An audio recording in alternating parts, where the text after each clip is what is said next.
Xin chào quý vị và các bạn, mình là MC Đức Kiên, năm nay mình 7 tuổi. Rất vui vì được đồng hành với các bạn trong chương trình Món ngon mỗi ngày. Hôm nay mình sẽ giới thiệu với các bạn một món ăn được yêu thích nhất vào mùa hè, đó chính là kem. Các bạn ơi, trời nóng mà đã ăn một cái kem mát lạnh thì thật tuyệt phải không?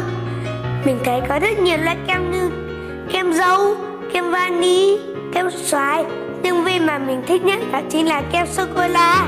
Kem sô-cô-la có vị ngọt, thơm béo tan ngay trong miệng. Mỗi lần được đi siêu thị cùng bố mẹ, mình thích nhất là ăn được một cái kem. Còn các bạn thì sao? Các bạn thích ăn loại kem nào nhất? Hãy kể cho mình nghe nhé. Còn bây giờ, do thời lượng không cho phép, chương trình xin được kết thúc tại đây. Cảm ơn các bạn đã lắng nghe. Xin chào và hẹn gặp lại.